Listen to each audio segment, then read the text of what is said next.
I spoke about the common thread that unites all of creation. What is common among all of creation? Consciousness. Consciousness. Even in inanimate objects, inside, there's a lot of activity that you don't see.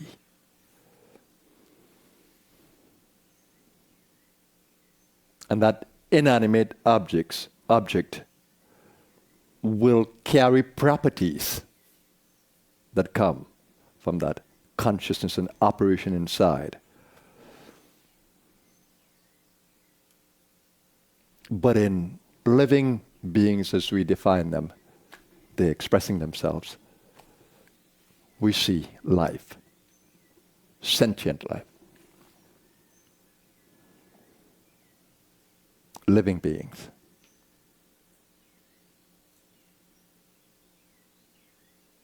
The common thread is consciousness.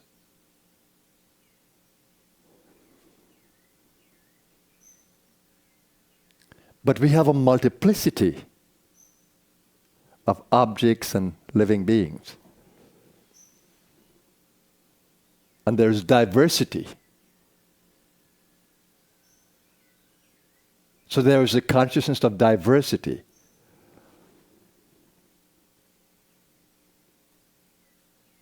Experienced by living beings. And there's a thread of unity.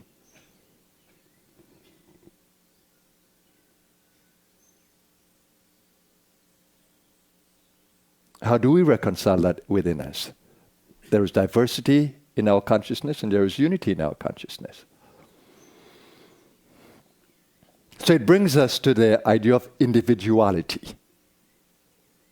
I have the consciousness of being an individual, separate and apart from everything around me. What gives rise to that consciousness? And if I'm to unite with my world in any kind of meaningful unity, it's going to happen from the outside. When we shake hands and we look at each other and say, we agree to accept each other and to tolerate each other.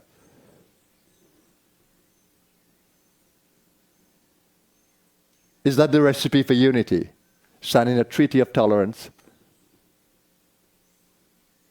maintaining certain protocols, but is there any real unity? When we agree to disagree, is there any real unity?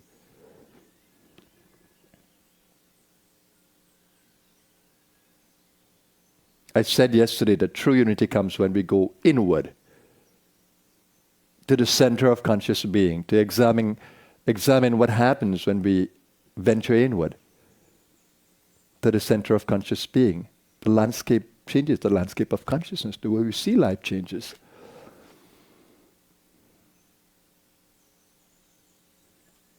So true unity cannot be had by the outward look, but from the inward centering. So let's examine that today. Outward consciousness gives us the idea and the experience of a gross world, a physical world, a material world, a gross world. So our consciousness is operating in the experience of a gross world. So our minds are focused on that, our emotions are focused on that, our vitality is focused on that. Our consciousness, which is our spiritual being, is focused on that. So all of us is focused on the physical world, the vital drives of the physical world, the pleasure of the senses, the power that we get in the physical might. We become territorial, so the outward look that's based on material consciousness gives us that kind of experience.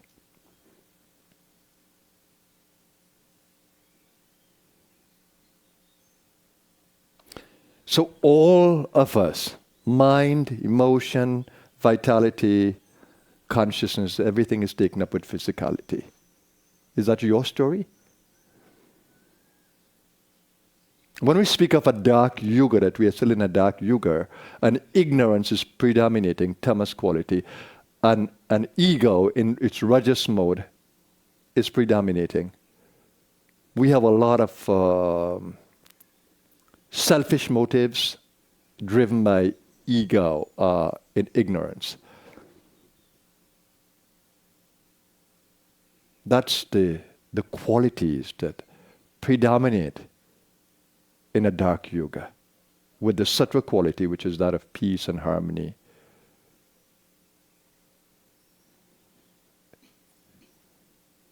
Being minimum. But in the ascension of the yugas, the sattva quality grows and grows and grows. So I just want to say that in the cosmology of yugas, that the dark yugas are the shortest. And the bright yugas are the largest. If it can make any sense to you. And I also said yesterday, which is important to remember, that the sattva quality in the individual can grow to maximum, even whilst we are in the universal consciousness of a dark yuga. But let's talk about our being. Physical being is only one part of us, and it's a superficial part of us. It's difficult sometimes to really appreciate and experience that my physicality is my superficiality. And it's disposable.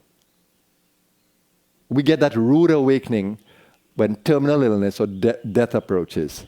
Then we get the rude awakening that body is transitory. Or if we begin to look in the mirror and we see the aging process, that we know that deterioration and destruction and demise of the body is down the road, sooner or later.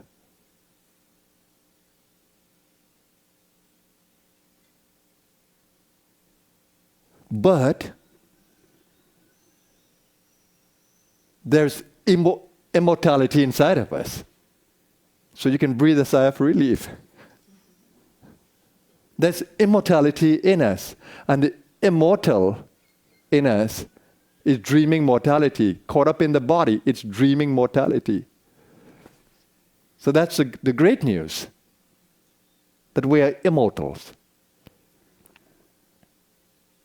In what part of us are we immortal? In what part of us do we transcend the body? In the mind. Mind is not physical. So the moment you come into the mind, you're transcending body. If only you can recognize it.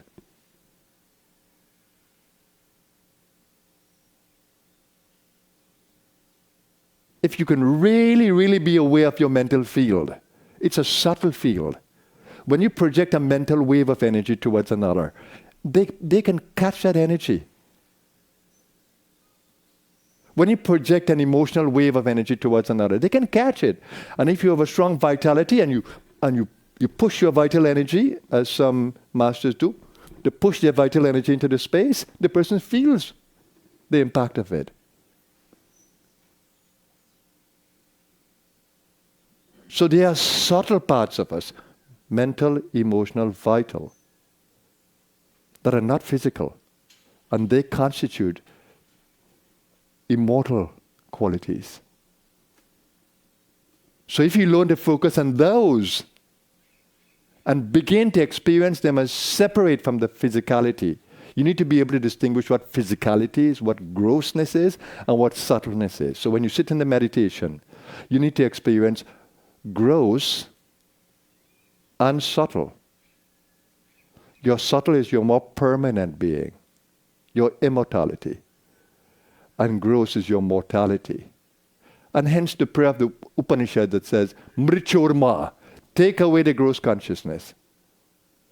Amritam Gamaya, and lead me to the immortal consciousness. We pray for that.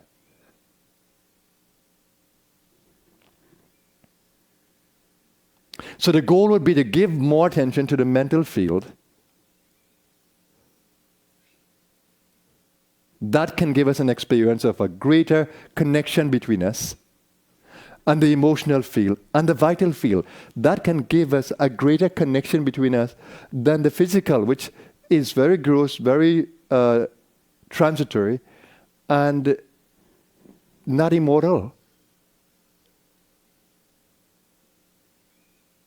So spiritual awakening brings this shift in consciousness. We begin to realize that we are not the gross body, but we are the subtle being inside, with the mind, with the emotion, and with the pranas of vitality. If only you can catch that. My eagerness always is to help you to catch it now. Look, you're not the body.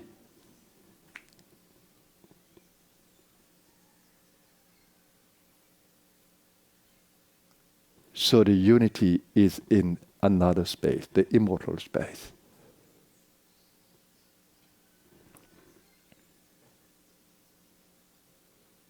You need to explore that mind is an energy.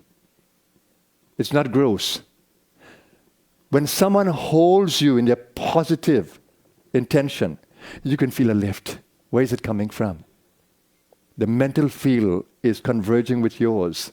It's coalescing. It's joining and it's lifting.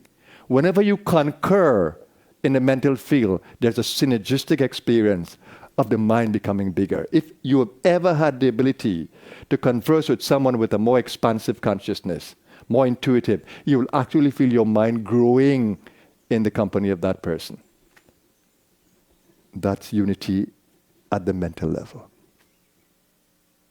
In a field of mental energy, ideas open up, the space opens up, intuition flows, creativity. So that's the secret of mental unity. Unity, when we have a dream together, when we dream together, we become stronger. We can create anything in our dream of, our common dream in a field of unity. And when our emotions come together, you can lift someone just by holding them in love. Just extending, learning to extend that feel of love. And when you really catch it, you can lift the person. The person who is depressed, you can actually hold them in a wave of love. Talk to them with love. Touch them with love. Bring them into a feel of love. And you'll be lifting with an energy that is beyond gross.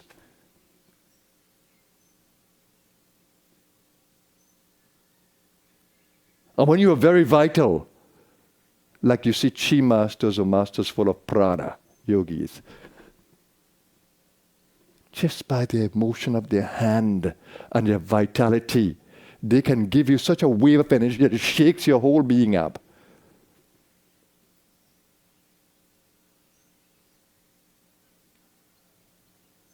They are uniting with you in a field of prana. Become so supercharged. Shaktipat is a dose of that.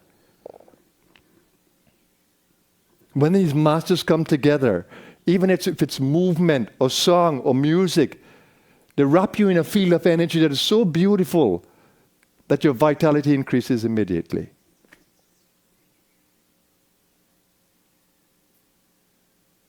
But to really understand that field, our consciousness has to expand, which is what we call crown awareness, the expansion of consciousness in the mental field, in the emotional field, in the vital field, but grounded in the physical.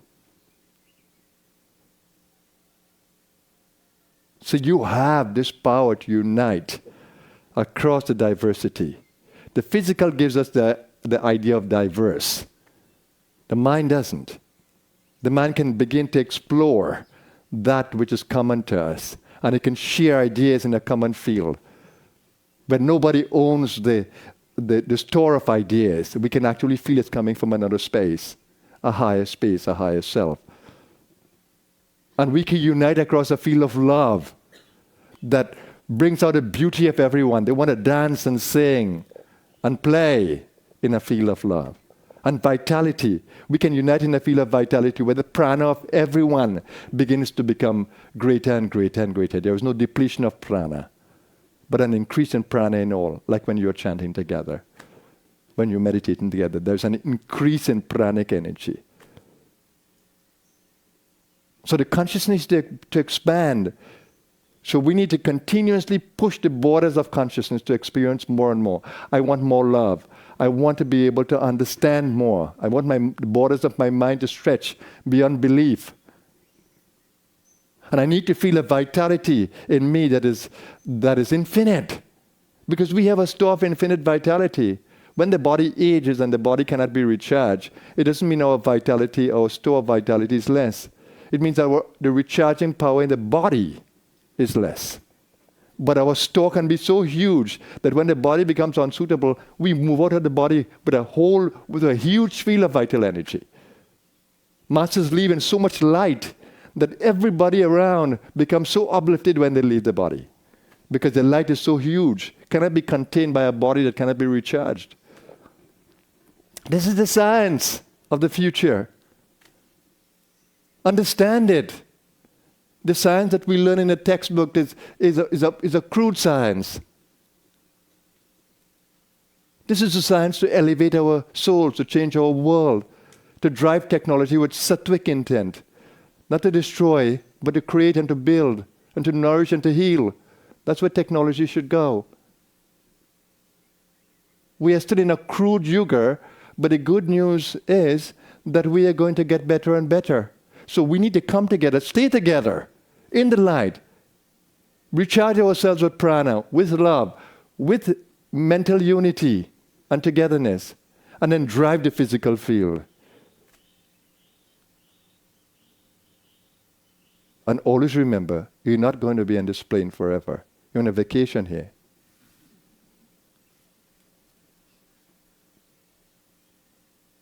You meet all these friends around you. Sometimes you see them as enemies, but they're really friends. They're really players on your stage. You need to welcome them, because that's how the play is. You go to a competitive field, you have to welcome the players in the field. And you have to play competitively with them, appreciating that they give you a wonderful game by challenging you. That's how life is. It's a game, it's a play. All the challenges are important in the play, otherwise there will be no real beauty in the play. It doesn't bring out the best in your play. A challenge always brings out the best.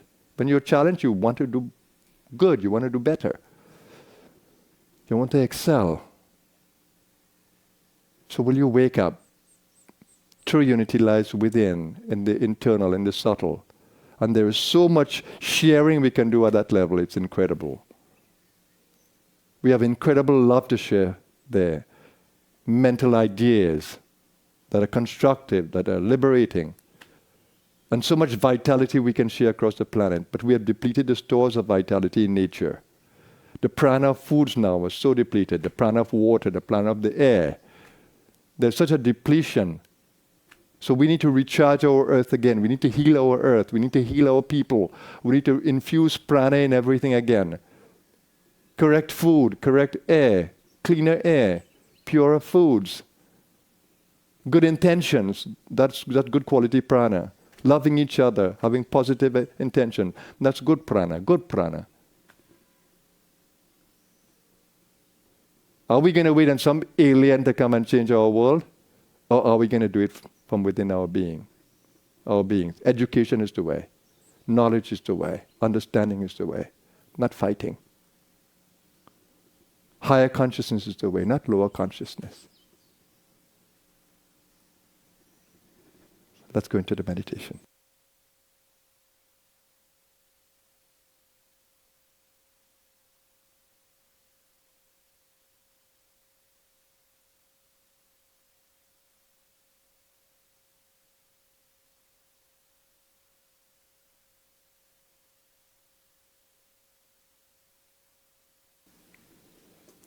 Let's bring the attention to the present moment.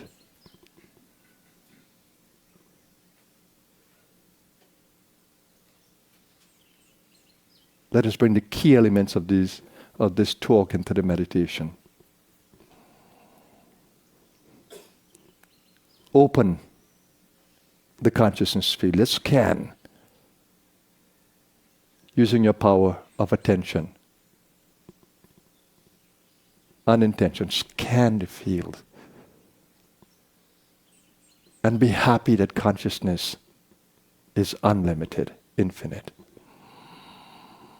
Breathe into your entire being, every level.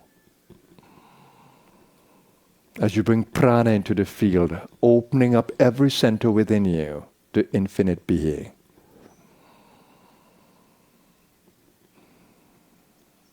Consciousness is infinite.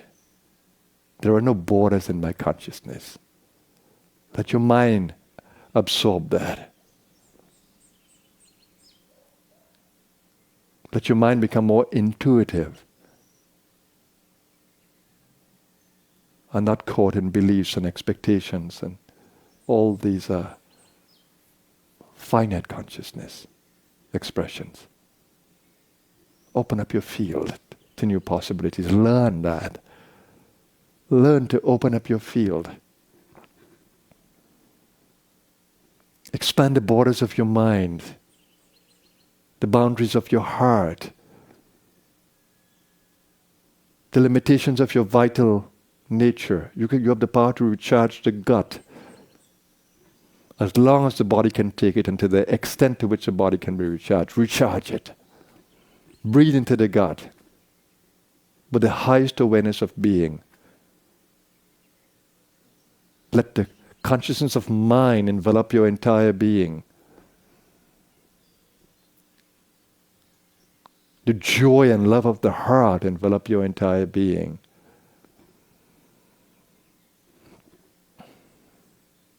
And go down to the perineum area as you pull the breath up. That you may feel your physicality. You want to feel your physicality, but you want to drive the prana through it.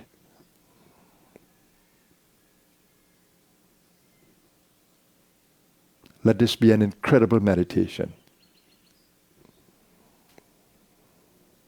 As you open your heart, you can experience the energy of unity, uniting across every heart.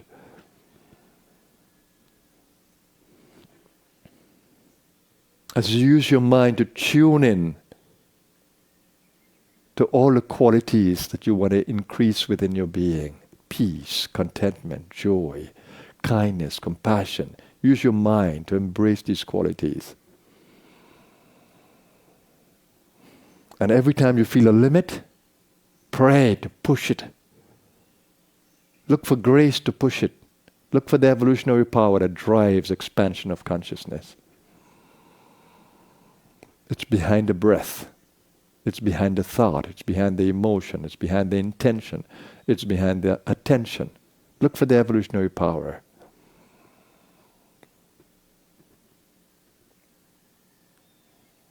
And breathe.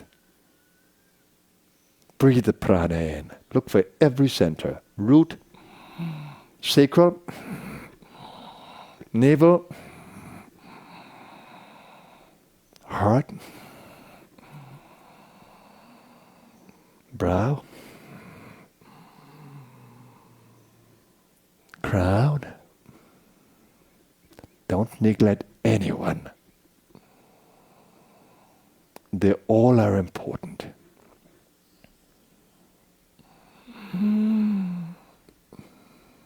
The evolutionary power will drive the way you breathe, the way you move your hands, the way you posture, internally, externally.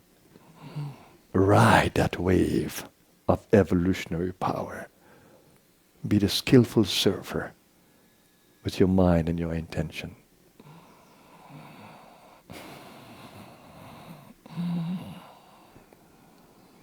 This brings you on a healing journey to drive away all the dark energies of tamas with a rajasic intent as you move the prana, as you invoke the love, as you invoke the peace. You're using rajasic power, dynamic power, with the breath, with the intention, with the attention, and you're using sattvic intent to create peace, love, and harmony across the diversity.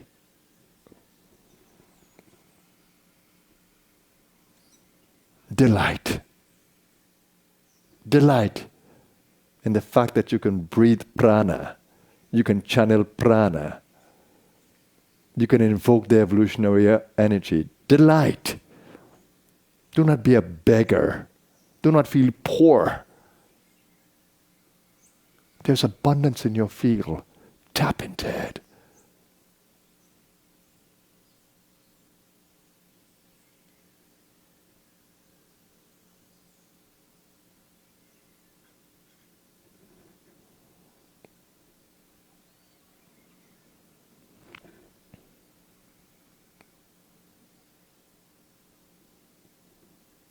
Don't let your head nod with tamas.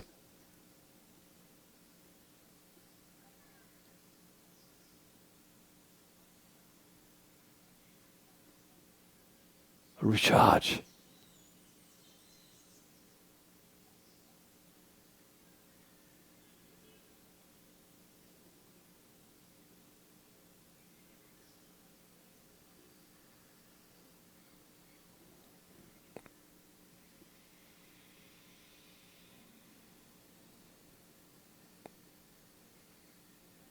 Recharge.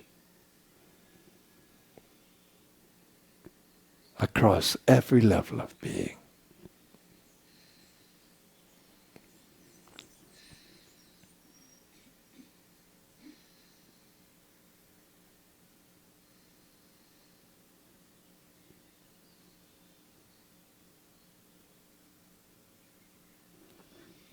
Be sustained by the fountain of life within you, the prana.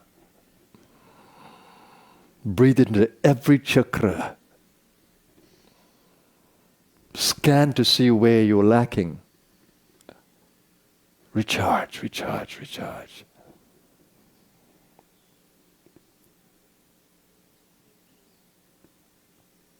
Let your ego welcome the evolutionary power that is knocking at your door. Open your door, it says. Let me come into your heart. Let me bring peace to your mental space.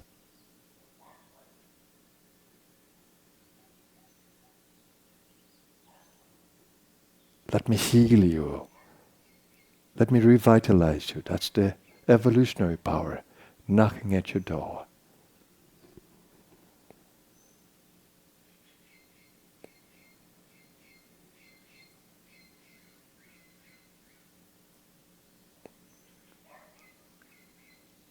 Explore the relative power of every center. The brow can help you to manage.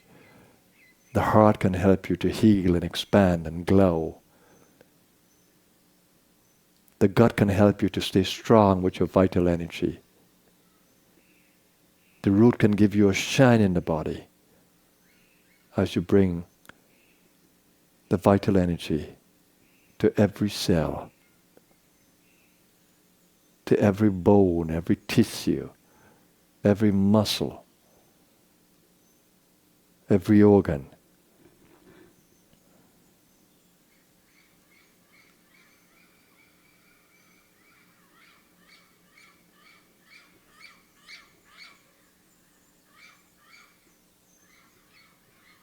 And hold the awareness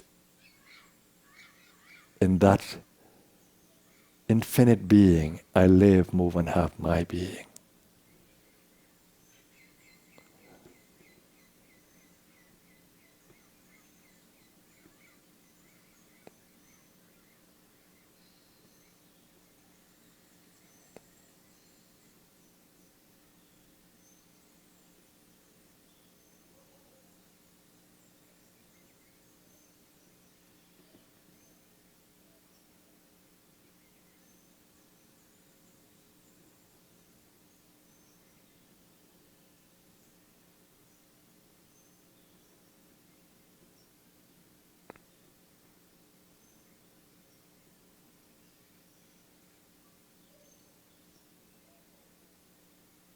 And finding this unity within your being, extend that to the space around you as you become conscious of every soul around you.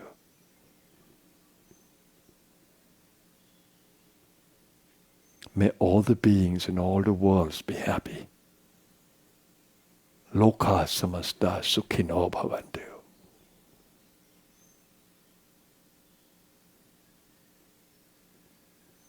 Spread your consciousness across every loka, every chakra,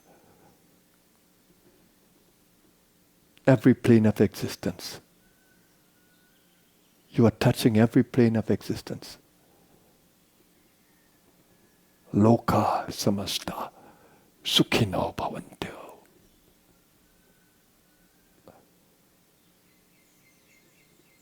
May everyone everywhere be happy.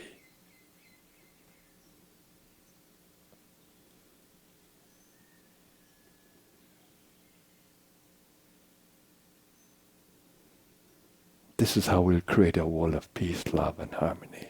This is the way. It begins from within.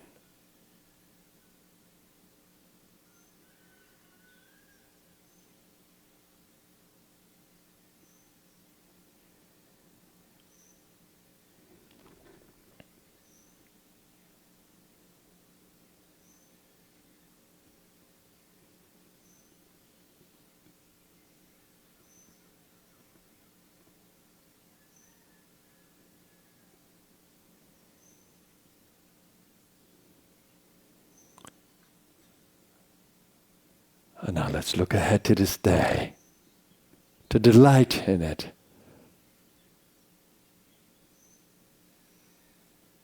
To feel recharged in every moment should be our intention. And to share that prana of your mind, of your heart, of your vital being with the world around you, through every look, through every word, through every thought, every intention. Share the prana. Revitalize everything. Lift it.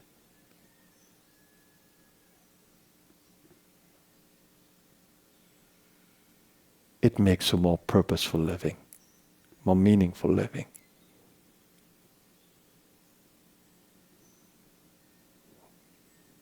When our intent is to help, to heal our world, to make our world a better place for our presence in it.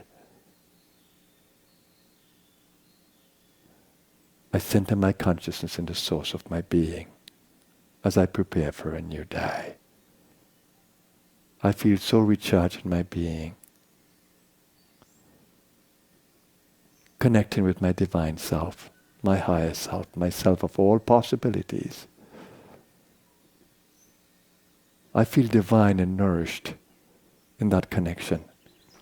I seek to stay there as I navigate my day in this karmic play. Ready to meet every challenge, understanding that challenge is a blessing. Ready to unite from the deepest level of being across the divide of diversity.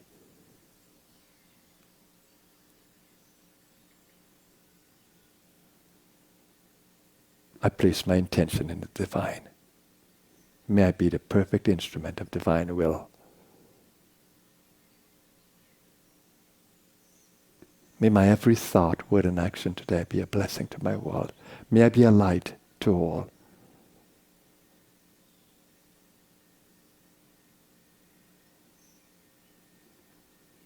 I'm in gratitude for the wisdom, for the joy, for the healing, for the awakening. I pray to continue to be worthy as I journey through this earthly plane, making every day precious. I pray to continue to be worthy. Om. Peace, peace, peace. I hope that you've been inspired today and you will never look back. You will look ahead with the promise of every new day taking you another step forward on the marvelous journey of evolving consciousness, moving towards freedom and joy, love and unity in this earthly game of life. May we all be blessed. Namaskar, everyone.